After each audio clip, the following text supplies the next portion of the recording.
कहानी की शुरुआत होती है एक घने जंगल को दिखाते हुए। एक आदमी पागलों की तरह भाग रहा था, इस उम्मीद में कि शायद उसे इस जंगल से भाग निकलने का कोई रास्ता मिल जाए। लेकिन ये जंगल इतना घना था कि यहाँ से बाहर जाने का कोई रास्ता नहीं नजर आ रहा था। ये आदमी सूरज को देखते हुए आगे बढ़ता है, लेकिन अब सूरज भी धीरे धीरे ढल रहा था। मगर इस आदमी ने भागना नहीं छोड़ा। भागते भागते एक पॉइंट आया जहाँ एक बोर्ड पर लिखा हुआ था पॉइंट ऑफ नो रिटर्न, यानी वहाँ से कोई वापस नहीं जा सकता। साथ ही इस बोर्ड पर नंबर 108B लिखा हुआ था। ये देखकर वो और भी ज्यादा परेशान हो जाता है। धीरे धीरे अंधेरा और बढ़ने लगा और पूरे जंगल में एक अजीब सा खौफ फैल गया। तभी अचानक एकदम से सारे परिंदे उड़कर वहाँ से चले जाते हैं। इस आदमी के कई मील के सफर के बाद भी उसे पूरे जंगल में कोई भी एक जंगली जानवर नहीं दिखाई दिया। न जाने ऐसा क्या था जिसे जंगली जानवर भी डर रहे थे। डर के मारे वह आदमी और भी तेजी से भागने लगा। लेकिन कई घंटों का सफर करने के बाद वह आदमी अचानक एक जगह पर आकर रुक गया और उसके चेहरे पर मायूसी छा गई, क्योंकि उसके सामने वही 108 नंबर वाला साइन बोर्ड था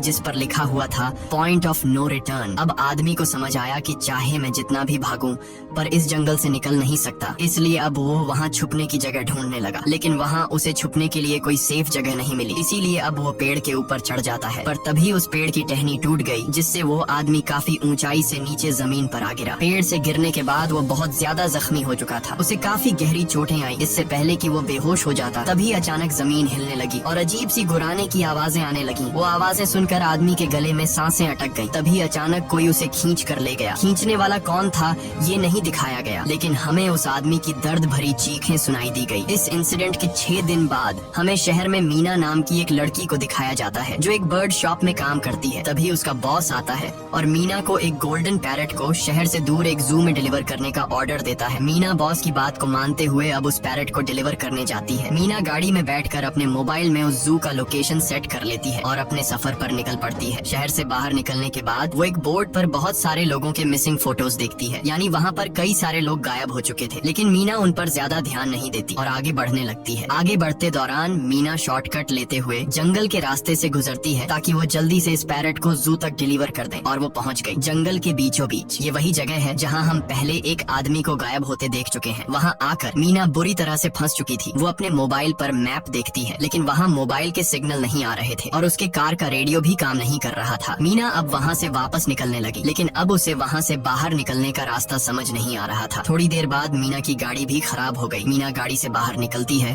और उसे सामने लगा हुआ वही पॉइंट ऑफ नो रिटर्न वाला बोर्ड दिखाई देता है। मीना को कुछ समझ नहीं आता, इसीलिए वो पैरट के पिंजरे को हाथ में लेकर आस पास मदद ढूंढने आगे चली जाती है, लेकिन वहाँ आस पास किसी भी मदद का नामो निशान तक नहीं था। उसके बाद वो वापस उस जगह पर लौट आती है जहाँ उसने अपनी गाड़ी खड़ी की थी, लेकिन वहाँ से उसकी गाड़ी गायब हो चुकी थी। ये देखकर वो बहुत ज्यादा परेशान हुई। उसे लगा कि शायद वो उस जगह पर नहीं आई है जहाँ उसकी गाड़ी खड़ी थी, बल्कि ये किसी दूसरी जगह पर आ गई है और उसकी गाड़ी कहीं दूसरी जगह में खड़ी है, क्योंकि इस जंगल का हर एक पॉइंट एक ही जैसा दिखाई दे रहा था। अब अंधेरा भी गहरा होता जा रहा था। एकदम से पहले की तरह ही सभी परिंदे इन पेड़ों से उड़ जाते हैं। मीना को अब डर लगने लगा था, क्योंकि जमीन भी जोर जोर से हिल रही थी। मीना को वहाँ आस पास किसी के होने का एहसास होता है। तभी अचानक मीना को दूर किसी का साया नजर आया। मीना भागते हुए उसके पीछे आई, पर उसे वहाँ कोई भी नहीं मिला। तभी अचानक मीना को एक बूढ़ी औरत भागते हुए दिखाई दी। मीना भी दौड़कर उसका पीछा करने लगी। वो उससे मदद मांग रही थी, लेकिन वो औरत रुकती नहीं, तेजी से भागती रहती है। एक बार फिर मीना इस बूढ़ी औरत का पीछा करती है। अचानक वो बूढ़ी औरत फिर से गायब हो गई। मीना जब उसे ढूंढते हुए और आगे बढ़ी तो उसे दूर जंगल में एक बड़ा सा कमरा दिखाई दिया। वो बूढ़ी औरत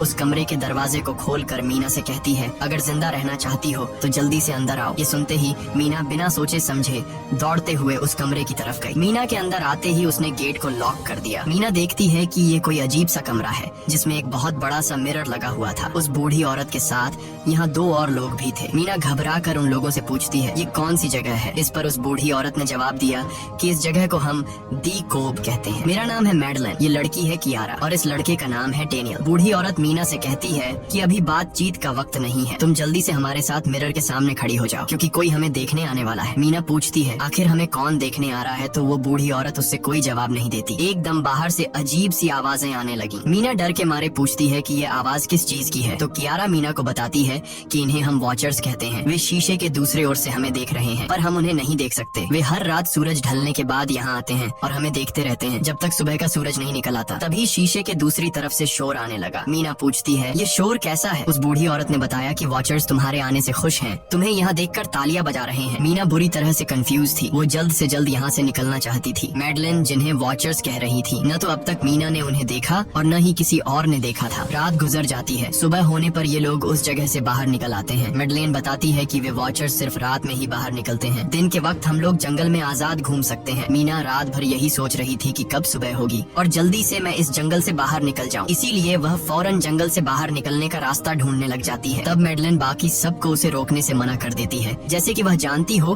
कि मीना इस जंगल से बाहर नहीं निकल सकती और वह जरूर वापस आएगी। बस मीना को जाते हुए मैडलेन बताती है कि तुम्हारा यह फैसला अच्छा नहीं है। इस जंगल से बाहर निकलने का कोई रास्ता नहीं है। रात होने से पहले हमें इस घर में वापस आना पड़ता है। अगर तुम लेट हो गई तो तुम अपनी जान से हाथ धो बैठोगी। मीना किसी की बात नहीं सुनती और अपने पैरेट को लेते हुए तेजी से आगे बढ़ती है। थोड़ा सा आगे बढ़ने पर उसे वही पॉइंट ऑफ नो रिटर्न वाला साइन दिखाई देता है। उसे देखकर वो घबरा तो गई, लेकिन उसने हिम्मत नहीं हारी और सूरज को देखकर सूरज की डायरेक्शन में आगे बढ़ती रही, पर जंगल से निकलने में कामयाब नहीं हो सकी। आगे चलकर रास्ता ही खत्म हो गया। मीना ने देखा कि वो एक पहाड़ के टॉप पर खड़ी है, जहाँ से आगे दूर दूर तक जंगल के सिवा कुछ भी नहीं था। इसीलिए वो मायूस होकर नीचे बैठ जाती है। तभी अचानक उसके कंधे पर किसी ने हाथ रखा। वो डर गई और जब उसने पीछे मुड़कर देखा तो वो बूढ़ी औरत मैडलेन थी। यहाँ मैडलेन उसे हौसला देती है और कहती है कि सिर्फ तुम ही नहीं जिसने यहाँ से निकलने की कोशिश की और हार गई। हम भी तुम्हारी तरह ही हार कर यहाँ रुके हैं। यहाँ से बाहर निकलने का कोई रास्ता नहीं। चलो मैं तुम्हें कुछ दिखाती हूँ। मैडलेन मीना को जंगल की तरफ लेकर जाती है। मैडलेन मीना से कहती है, ये जंगल एक शिकारी है और हम सब उसका शिकार। अगर जिंदा रहना चाहती हो तो हमारे साथ ही रहो। मैडलेन उसे पॉइंट ऑफ नो रिटर्न वाले काफी सारे साइन बोर्ड दिखाती है, जो कि जंगल के चारों तरफ गोल घेरे में लगे थे और उनके बीच में था उनका कमरा। मैडलेन बताती है कि ये हमारे घर से आधे दिन के फासले पर लगे हैं। अगर इसे आगे गई तो वापस लौटना मुश्किल हो जाएगा, इसलिए कभी भी यह तुम्हें नजर आए तो तुम इन्हें इग्नोर मत करना। मीना पूछती है, ये सब किसने बनाया? तो वो जवाब देती है, ये एक प्रोफेसर ने बनाया है, लेकिन अब तक उसे किसी ने देखा नहीं है। अब रात हो जाती है। ये लोग वापस उस घर के अंदर आ जाते हैं। हर रात वॉचर्स उन्हें देखने के लिए आते थे। आज कियारा नामी लड़की उनके सामने डांस करती है और कहती है ये सब उन्हें पसंद है। ऐसा नहीं था कि इन चारों को हर रात वॉचर्स के सामने खड़ा ही रहना पड़ता था। ये लोग जो चाहते वह कर सकते थे, बस ये लोग उनकी तरफ अपनी कमर नहीं कर सकते थे। ऐसा करने पर वो लोग बहुत ज्यादा गुस्सा हो जाते थे। रात में तो उन्हें सिर्फ वॉचर्स का मसला था, लेकिन दिन में भी उन्हें बहुत मुश्किलों का सामना करना पड़ता था। ये लोग जंगल से हर रोज अपना पेट भरने के लिए कुछ न कुछ शिकार करके लाते थे,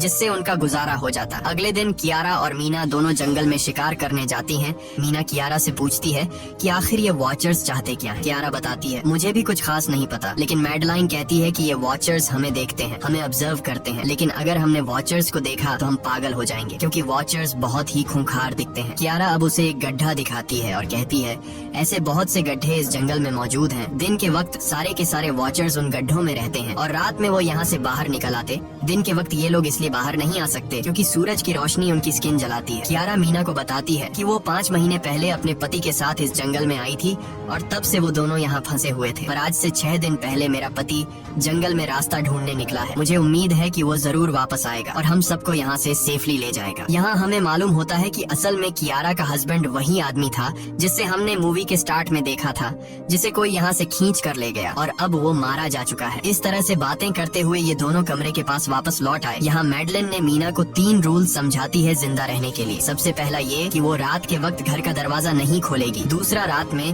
वो आईने की तरफ अपनी कमर नहीं करेगी। और तीसरा ये कि दिन के वक्त वो उन गड्ढों के पास नहीं जाएगी और जितना हो सके रोशनी में रहेगी। जब तक तुम इन रूल्स को फॉलो करोगी तब तक तुम जिंदा रहोगी। लेकिन मीना को मैडलाइन की बातों पर बिल्कुल भी भरोसा नहीं होता। अब उस रात मीना इन वॉचर्स के बारे में जानना चाहती थी, इसीलिए वो शीशे के साथ कान लगाकर आवाजें सुनने की कोशिश करती है। जब उसे कुछ सुनाई नहीं देता तो मीना को मैडलाइन की बताई गई वॉचर्स की बातें फेक लगने लगती हैं। इसलिए वह रूल्स को तोड़ते हुए अपनी कमर को शीशे की तरफ करके सो जाती है और ऐसा करने पर इन वॉचर्स को गुस्सा चढ़ जाता है। वो लोग जोर जोर से उस शीशे को मारने लग जाते हैं। शोर से मैडलाइन भी उठ जाती है और वह जल्दी से मीना को शीशे की तरफ खड़े रहने को कहती है और तब जाकर वो वॉचर्स का गुस्सा शांत होता है। यानी जब इंसान वॉचर्स को अपनी पीठ दिखाते हैं तो वह उसे खुद की इंसल्ट मानने लगते हैं। ये रात भी गुजर जाती है और अगले दिन मीना डेनियल के साथ शिकार पर निकलती है। वो डेनियल से पूछती है, क्या आज तक तुमने किसी वॉचर को देखा है? जिस पर डेनियल ने जवाब दिया कि मैंने भी आज तक वॉचर्स को नहीं देखा और जो भी वॉचर्स को देखता है वो जिंदा नहीं बच पाता। तब मीना डेनियल को समझाती है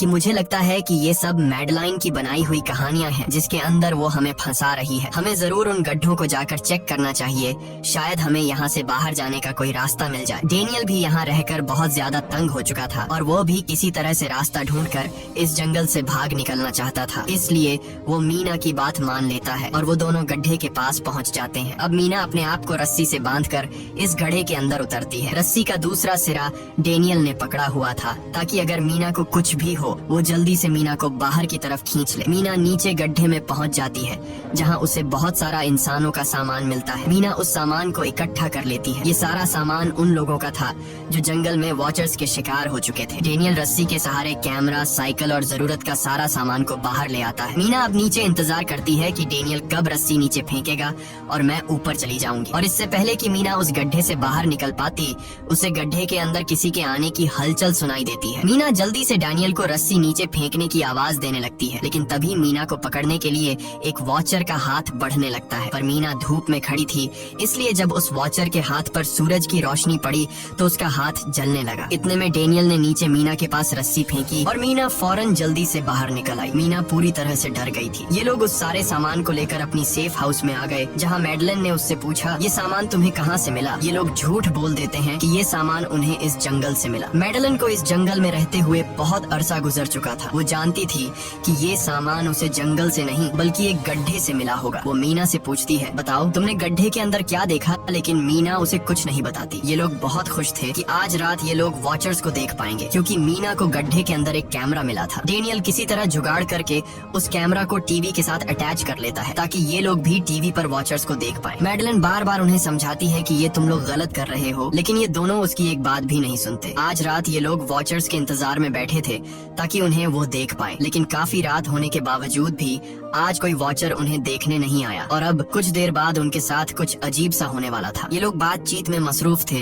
कि तभी उनका दरवाजा खटखटाया जाता है, यानी दरवाजे पर किसी ने दस्तक दी। उन्होंने जल्दी से टीवी की तरफ देखा तो वहाँ उन्हें इंसानी टांगे दिखाई दे रही थी। बाहर जो कोई भी था वो कियारा के हस्बैंड की आवाज में बात कर रहा था और वो जल्दी से दरवाजा खोलने को कह रहा था। कियारा को लगा कि जरूर उसका हस्बैंड यहाँ से बाहर निकलने का रास्ता ढूंढ आया है। वो जल्दी से उठकर दरवाजा खोलने के लिए जाती है, लेकिन मैडलिन बीच में आकर दरवाजा खोलने नहीं देती। वो कहती है कि मैं जानती हूँ बाहर तुम्हारा हस्बैंड नहीं है, क्योंकि मैडलिन जानती थी कि रात के इस अंधेरे में कोई भी इंसान इस कमरे तक नहीं पहुँच सकता। लेकिन कियारा को मैडलिन की बातों पर यकीन नहीं होता और वो दरवाजा खोलने की कोशिश करती है, जिसके बाद मैडलिन कियारा से कहती है कि वो तुम्हें फंसा रहा है, तुम उसका इम्तिहान ले लो, तुम उसे कोई ऐसी बात पूछो जिसके बारे में सिर्फ तुम या तुम्हारा हस्बैंड जानता हो। कियारा बाहर खड़े हुए इंसान से एक किताब के बारे में सवाल करती है जिसके बारे में उसे पता होना चाहिए था, लेकिन जब बाहर खड़ा हुआ इंसान कोई जवाब नहीं देता तो ये समझ जाते हैं कि ये वॉचर ही है। ये लोग जब दरवाजा नहीं खोलते तो वॉचर उनके बाहर लगाए हुए कैमरा को तोड़ देता है। और यहाँ हमें एक बात पता चलती है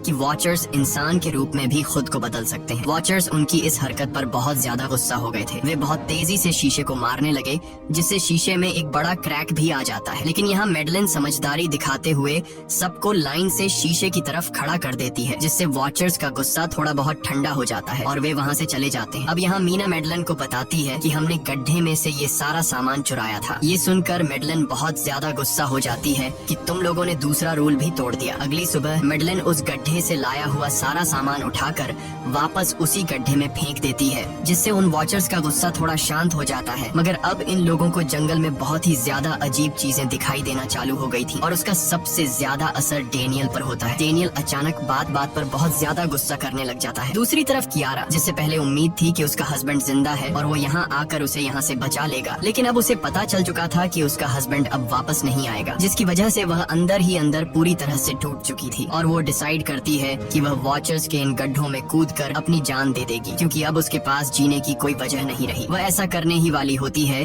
कि मीना आकर उसे बचा लेती है। इसी बीच हम देखते हैं कि डेनियल मैडलिन की तरफ अजीब तरह से देख रहा होता है और वह गुस्से में आकर मैडलिन को पेड़ के साथ बांध लेता है। डेनियल ने कहा कि अब मैं इस बुढ़िया के कोई रूल्स नहीं मानूंगा, अब यहाँ सिर्फ मेरी बात मानी जाएगी। अब रात होने वाली थी, इसलिए डेनियल कमरे की तरफ भागा और कियारा भी उसके पीछे भागी, लेकिन मीना मैडलिन के पास आई और उसकी रस्सियाँ खोलने लगी। दूसरी तरफ डेनियल ने कियारा को लेकर कमरे का दरवाजा अंदर से बंद कर दिया और मीना और मैडलिन को बाहर वॉचर्स के लिए छोड़ दिया। मीना और मैडलिन डेनियल से दरवाजा खोलने के लिए गिड़गिड़ाते रहे। डेनियल से रिक्वेस्ट करते हैं कि प्लीज दरवाजा खोल दो, लेकिन डेनियल ने दरवाजा नहीं खोला। अब बाहर चारों तरफ अंधेरा छा गया और वॉचर्स के आने का टाइम हो गया, इसलिए अब मजबूरन उन्हें अपनी जान बचाने के लिए एक घने पेड़ के नीचे रहकर छिपना पड़ा। थोड़ी देर बाद उन्हें वॉचर्स की गुराने की आवाजें आने लगी। इस टाइम मीना और मैडलिन के साथ हमें भी उन वॉचर्स की एक झलक दिखाई जाती है। ये लोग लंबे, पतले और खतरनाक थे। सब अपने अपने गड्ढों से निकलकर इंसानों को देखने के लिए उस सेफ रूम तक पहुंचते हैं। और जब ये लोग देखते हैं कि मीना और मैडलिन वहाँ नहीं है, तो वो उनको खाने के लिए जंगल में ढूंढने लग जाते हैं। और जब ये वॉचर्स दूर जाते हैं तो मौके का फायदा उठाते हुए ये दोनों फिर से सेफ रूम तक आ जाते हैं और डैनियल से रो रो कर दरवाजा खोलने को कहते हैं। इस बार डैनियल के दिल में रहम जाग जाता है और वह उनके लिए दरवाजा खोल लेता है। अब अंदर जाने के बाद पहले तो मैडलिन डैनियल पर गुस्सा करती है और फिर इन सबको शीशे के सामने खड़ा करके वॉचर्स के बारे में कुछ बातें बताती है। मैडलिन ने कहा कि अब तक हम बहुत से रूल्स तोड़ चुके हैं, इसलिए मुझे नहीं लगता कि इस बार वॉचर्स हमें माफ करेंगे। मैं तुम लोगों को वॉचर्स के बारे में कुछ सच्चाई बताना चाहती हूँ। दरअसल मैं जब यहाँ पहली बार आई थी तो मैंने कुछ ऐसा देखा जिससे मेरे होश उड़ गए। मैंने अपना ही एक डुप्लीकेट देखा। असल में वो एक वॉचर था जो मेरा रूप लेने की कोशिश कर रहा था। हालांकि उसकी आंखें और बाल बिल्कुल परफेक्ट नहीं थे। मीना ने पूछा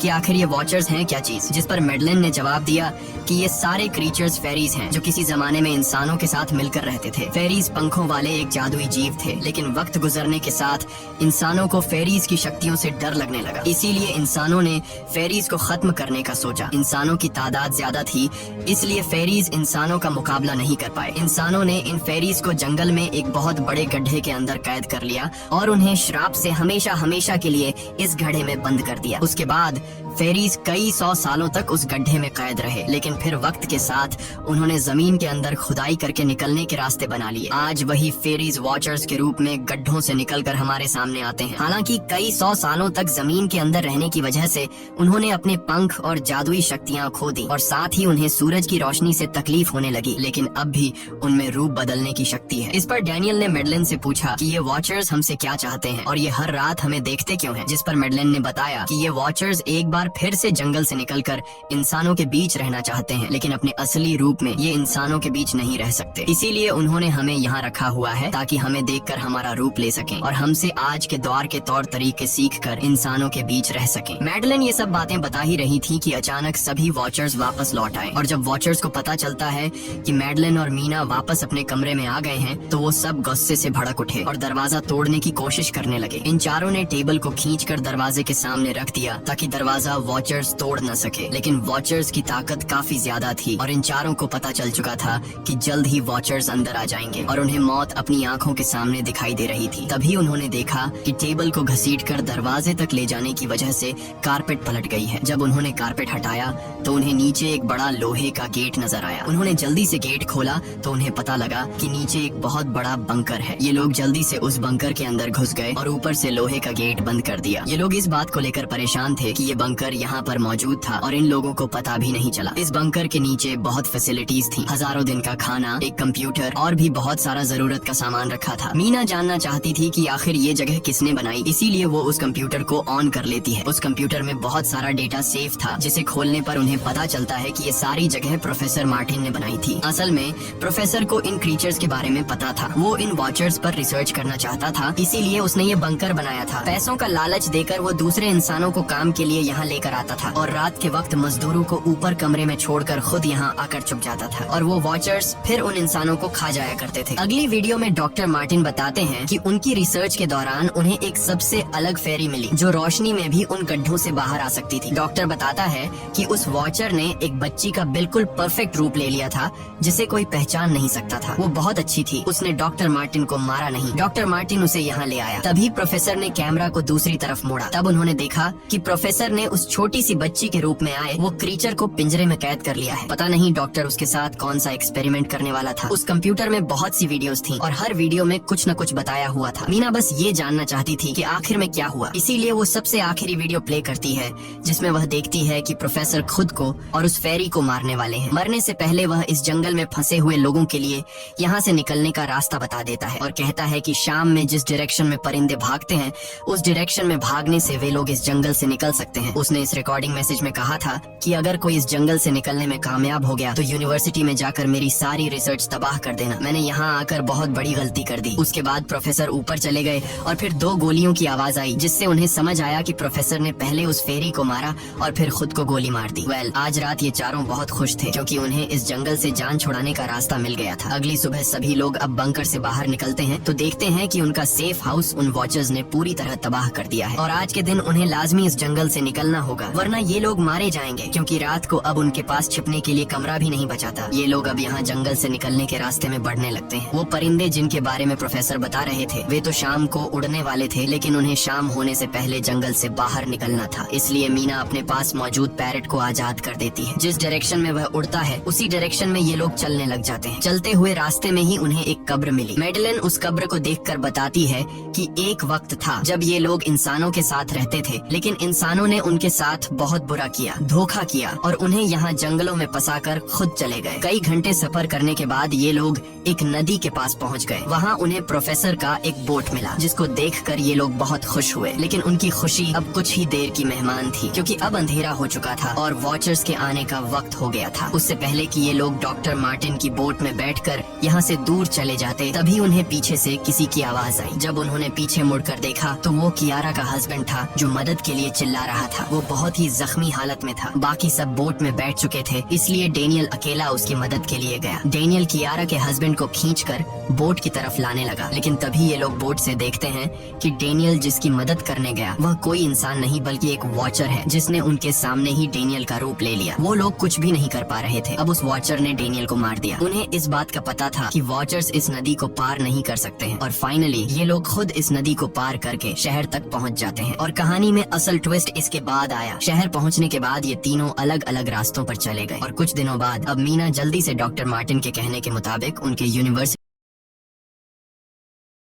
में उनका सारा डेटा खत्म करने के लिए आई। उससे पहले कि वह उनका रिसर्च डेटा डिलीट कर देती, तभी उससे वहाँ एक टेप रिकॉर्डर मिला और उस टेप रिकॉर्डर से मीना को एक नया राज मालूम हुआ। जब हजारों साल पहले इंसान और फेरीज एक साथ रहते थे तो तब उनकी शादी भी हुआ करती थी। इंसान और फेरी के मिलन से जो बच्चे पैदा होते थे उनमें इंसान और फेरी दोनों के गुण होते थे। उन्हें हाफलिंग्स कहा जाता था। उन हाफलिंग्स में एक खासियत थी कि वे रूप बदलने में इतने माहिर होते थे कि वे किसी मरे हुए इंसान का रूप भी बदल सकते थे। प्रोफेसर का मानना था कि जब इंसानों ने फेरीज को जंगल के अंदर गढ़ों में कैद कर लिया था तब हाफलिंग इंसानों के बीच अपना रूप बदलकर चुपके से रहने लगे और वो आज भी किसी न किसी रूप में इंसानों के बीच मौजूद है। मीना जब प्रोफेसर के ऑफिस में आई और वहाँ पर जांचबीन करने लगी तो वहाँ उसके हाथ कुछ ऐसी तस्वीरें लगी जिसने उसके होश उड़ा दिए। उसने देखा कि तस्वीर में जो प्रोफेसर के साथ लेडी खड़ी है वो कोई और नहीं बल्कि मैडलिन है और असल में मैडलिन प्रोफेसर की वाइफ है। वो कंफ्यूज हो जाती है कि मैडलिन ने उसे यह बातें क्यों नहीं बताई। इस भारी कंफ्यूजन को शेयर करने के लिए वो कियारा के पास आती है और उसे बताती है कि जिस मैडलिन से हम जंगल में मिले थे वो असल में प्रोफेसर मार्टिन की वाइफ है, लेकिन उसने हमें यह सच्चाई इसलिए नहीं बताई क्योंकि वो खुद एक इंसान नहीं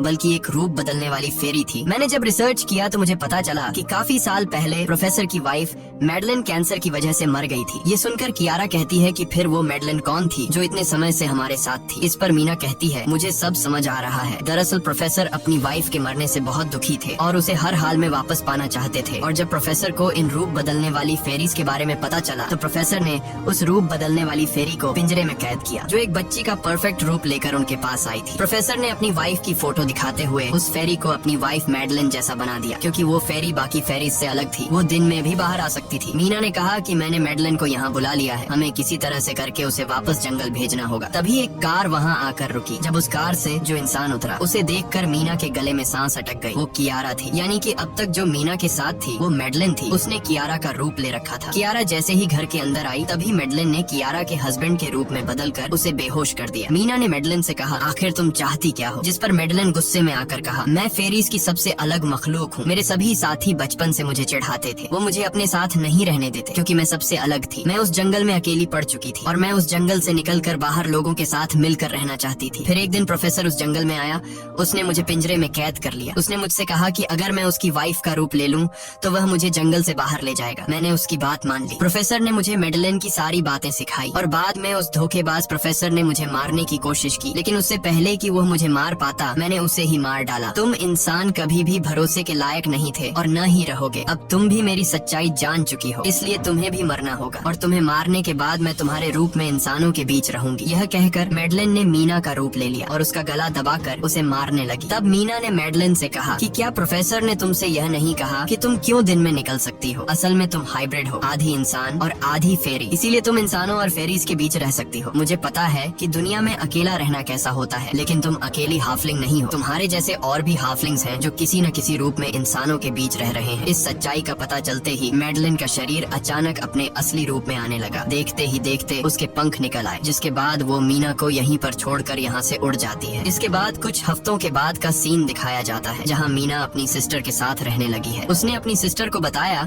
कि शायद वो फेरी अभी भी मेरा पीछा कर रही है। तब मीना की सिस्टर उसे कहती है कि तुम डरो मत, ऐसा कुछ नहीं है। और कहानी के एंड में हम एक छोटी बच्ची को देखते हैं जो कि उस वक्त मीना के घर के नीचे खड़ी थी। ये कोई और नहीं बल्कि मैडलिन थी, जो अब उनके दुनिया में उस रूप में रह रही है। और इसी के साथ ये कहानी खत्म हो जाती है। अगर आपको ये वीडियो अच्छी लगी हो तो हमारे चैनल